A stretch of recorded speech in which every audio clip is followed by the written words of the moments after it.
Mes bien-aimés en Jésus-Christ, la leçon d'aujourd'hui est intitulée « Le cœur d'un père ». Quand nous parlons le cœur d'un père, c'est, quand on dit le père, c'est celui qui réunit, c'est celui qui canalise, c'est celui qui dirige. Amen. Donc, il est important à ce qu'on puisse avoir le cœur d'un père. Le cœur d'un père, là, c'est la pensée de Dieu même. Amen. Mais, je vais revenir là-dessus. Pour notre verset du jour, 1 Timothée 5:8. Si quelqu'un n'a pas soin des siens, donc ce verset est en train de te parler. Assez souvent on utilise ce verset pour les hommes. Non, mon bien-aimé, ce n'est pas seulement aux hommes, nous parlons d'un chacun de nous. Bien-aimé, ce verset te parle, ce verset me parle, ce verset nous parle tous. Il n'y a pas d'exception.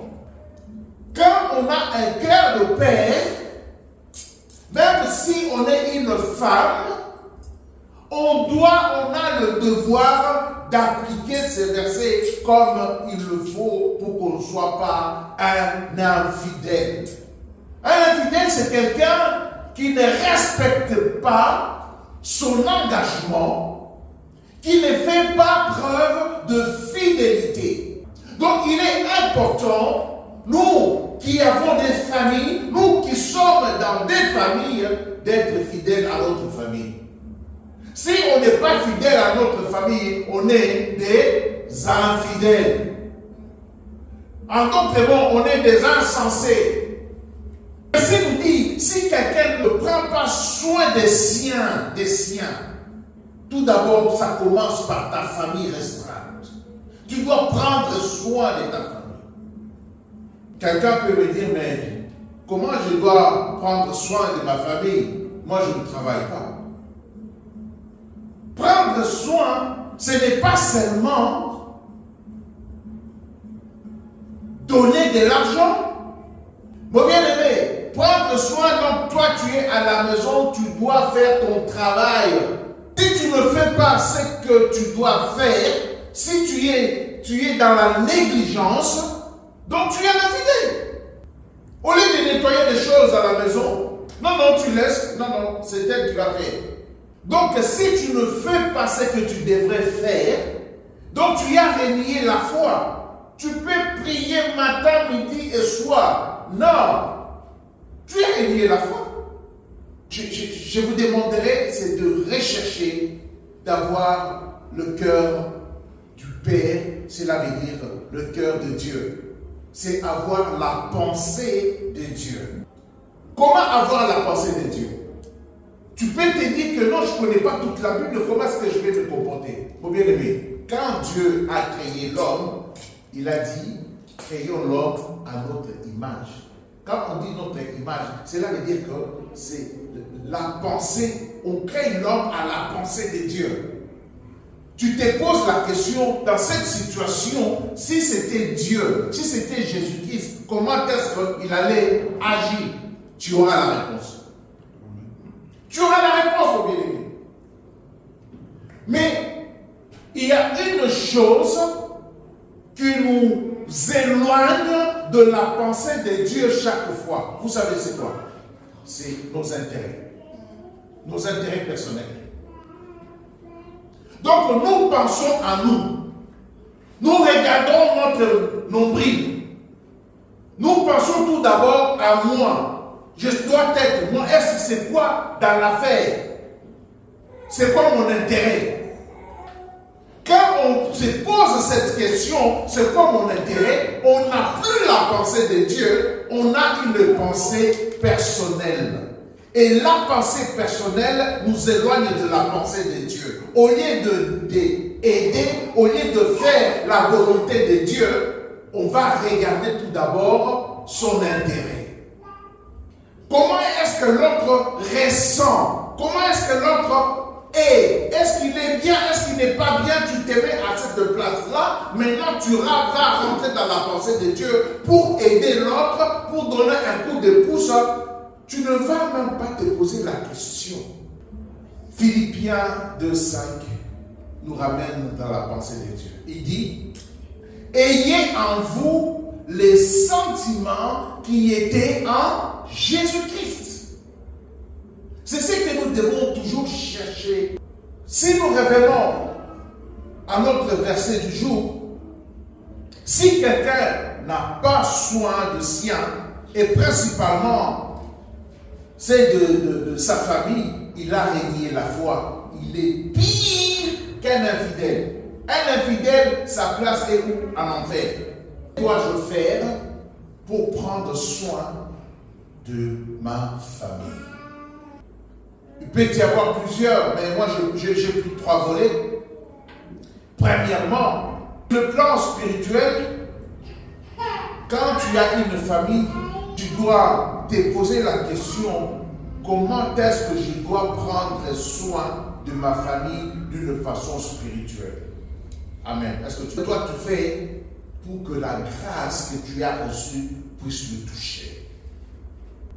Donc tu dois examiner l'état d'âme de chaque membre de ta famille.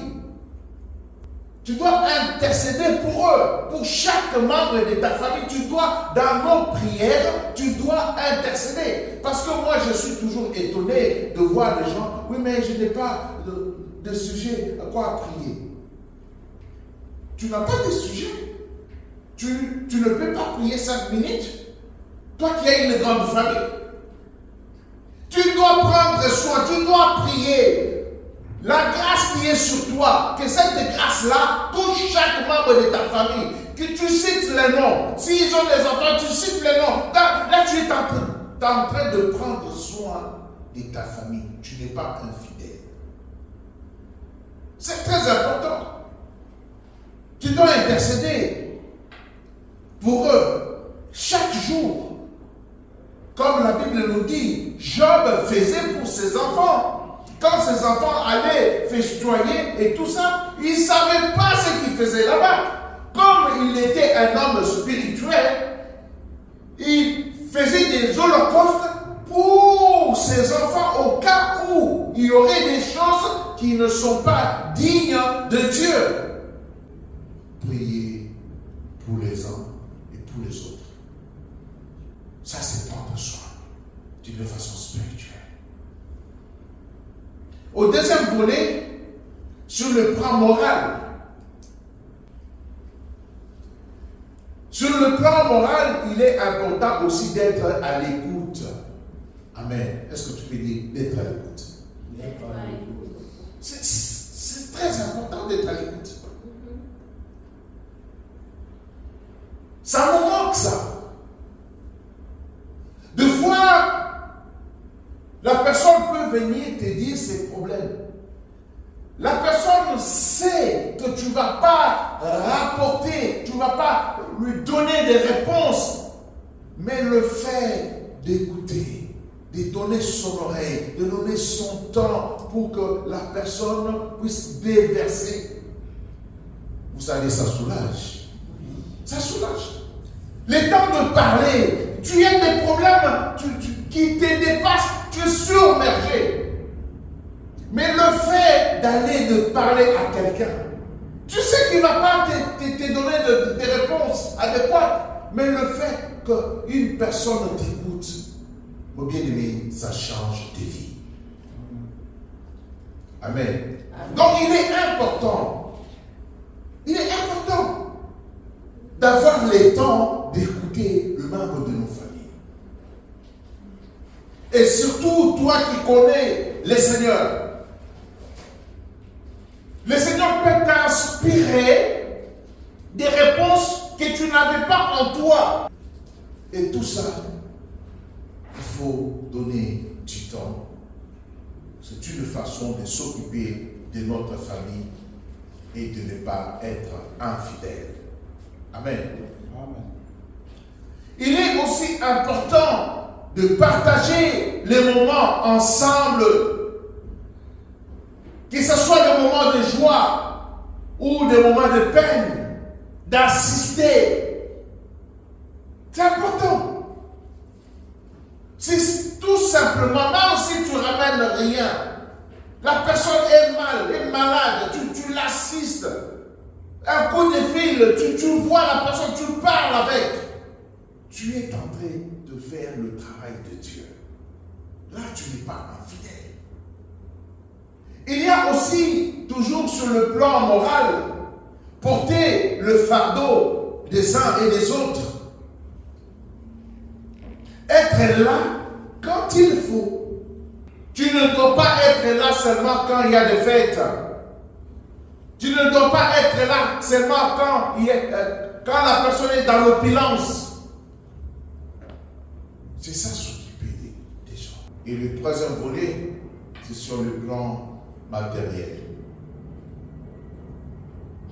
Est-ce que tu peux dire mon argent? Mon argent. Est-ce que tu peux le dire bien, mon argent? Mon argent. Voilà, c'est ça. Mon bien-aimé, si quelqu'un n'a pas soin des siens, et principalement c'est de sa famille, il a renié la foi, il est pire qu'un infidèle. Est-ce que tu peux dire encore mon argent? Mon argent. Tu ne le dis pas bien. Tout ce que j'avais dit avant s'engage, oui, mais tu peux le faire. Mais quand il s'agit de mon argent, là, ça devient un peu très compliqué. Ça devient très compliqué. Tu peux assister, tu peux donner du temps. Mais quand tu as ton argent c'est ton argent. Mais ton argent, tu es incapable de mettre ton argent au service de ta famille. Est-ce que tu peux dire encore mon argent? Mon argent.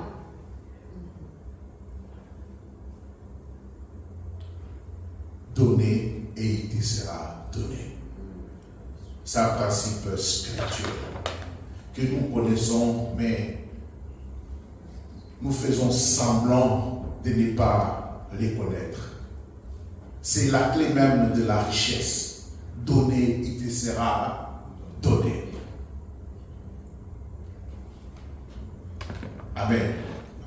Donc c'est très important. Avec ton argent doit se venir aux besoins de ta famille. De aider aussi ceux qui n'en ont pas ou ceux qui ont peu.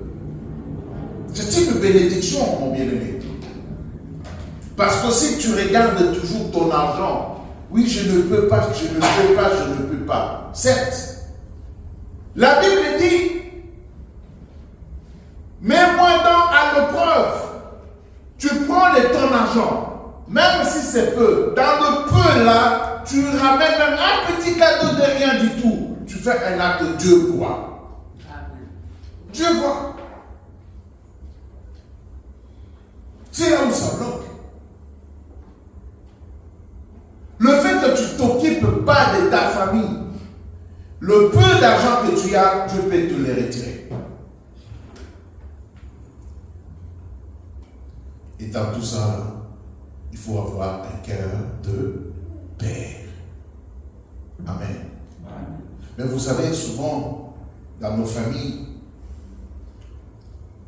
nous disons que ce sont des mères qui ont des grands cœurs. C'est vrai. La mère partage, garde et essaie un peu d'arranger toujours tout le monde. Pourquoi? Parce que nous sommes des missionnaires. Aujourd'hui, c'est une journée de père. Mais moi, je parle de la famille. De la famille, chaque famille, comme chaque élément de la famille, nous devons avoir un cœur de père, un cœur de Dieu qui a la pensée de Dieu. Amen. Nous allons voir cela dans le livre de Luc 15. Luc 15. Amen. Dans le livre de Luc 15, on nous relate une histoire d'un père. Ce père avait 2 enfants. On nous dit qu'un jour, le tout petit, il se réveille d'un bon matin. Il réclame sa part d'héritage à son père. Donne-moi mon héritage, je dois aller faire ma vie parce que je me sens que je suis grand. Le papa n'a pas discuté, il a pris la part du petit, il a donné. Et la Bible nous raconte en disant que le jeune homme est allé faire la fête, il est allé investir cet argent-là auprès des prostituées. Il est allé investir cet argent-là dans des bars, dans des lieux de boissons, et il fait sa vie du monde. Et à un moment, il s'est retrouvé seul, sans rien. C'est alors, nous allons lire Luc 15 à partir de 17. La Bible dit, alors il entra en lui-même et se dit, combien d'ouvriers de mon père ont du pain en abondance et moi ici, je meurs de faim. Il doit prendre la prise de conscience.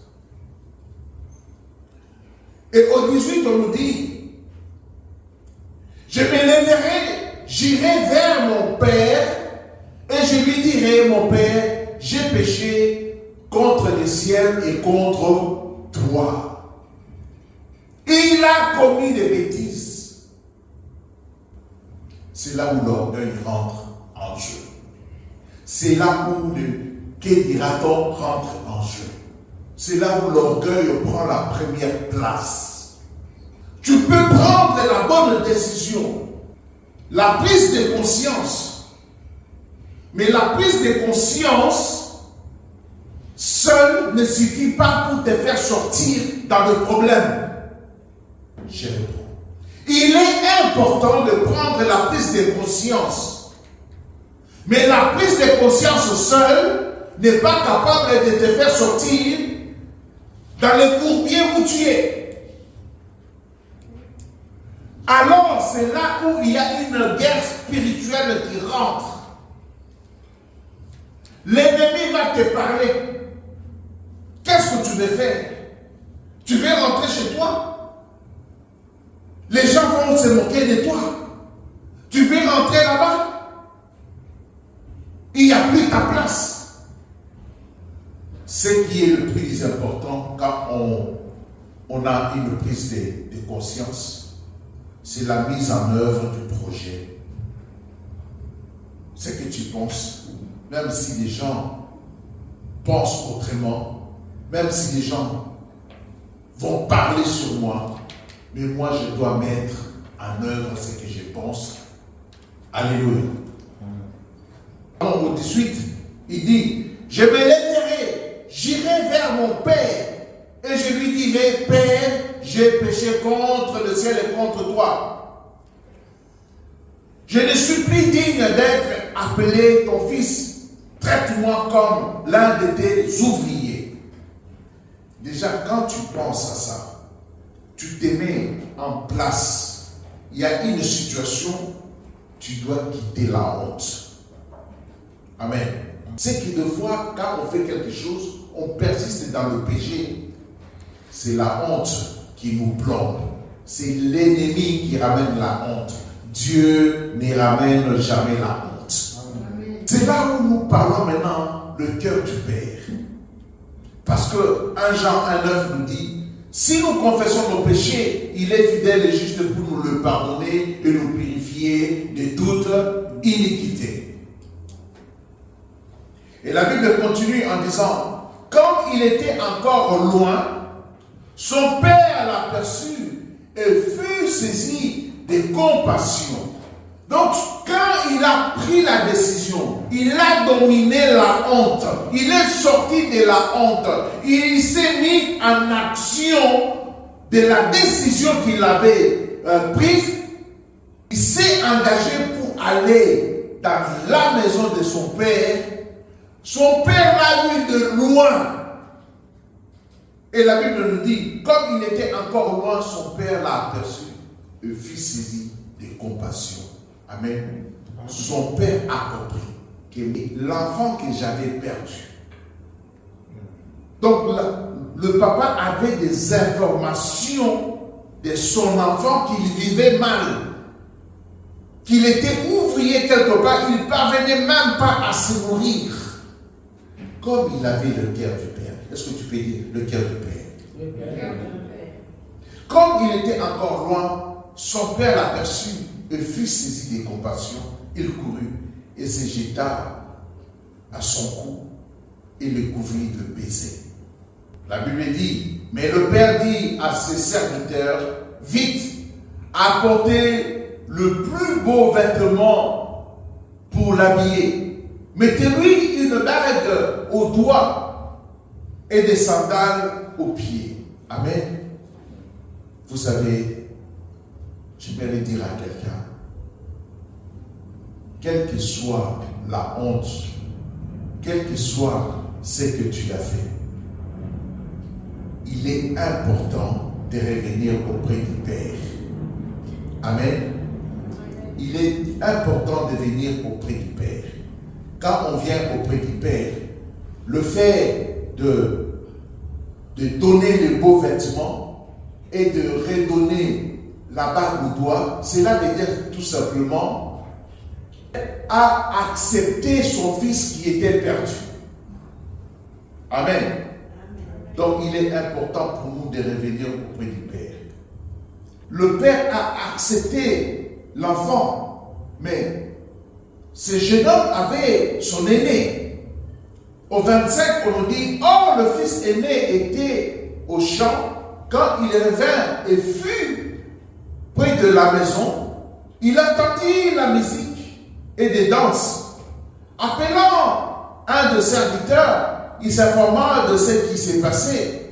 Celui-ci répondit, ton frère est arrivé et ton père a tué un veau gras parce qu'il a retrouvé ton frère en bonne santé. Amen. Et la Bible lui dit, alors le fils aîné s'est mis en colère. Il s'est mis en colère pourquoi? Parce que celui qui avait lapidé de l'argent, il est revenu. Mais c'est que nous parlons souvent du fils prodigue qui rentre à la maison. Mais il est important aussi qu'on parle aussi du fils aîné qui est resté fidèle à la maison. Malgré qu'il était fidèle à la maison, mais il n'était pas fidèle à la pensée du Père. Parce que la pensée de pardon. Mais lui qui était avec le Père, au lieu de garder cette pensée du Père, la pensée du pardon et la pensée de la compassion, il était en colère. Mon bien-aimé, même si on est à l'église au pied du Père, il est important qu'on garde la pensée de Dieu. Amen. On va se lever.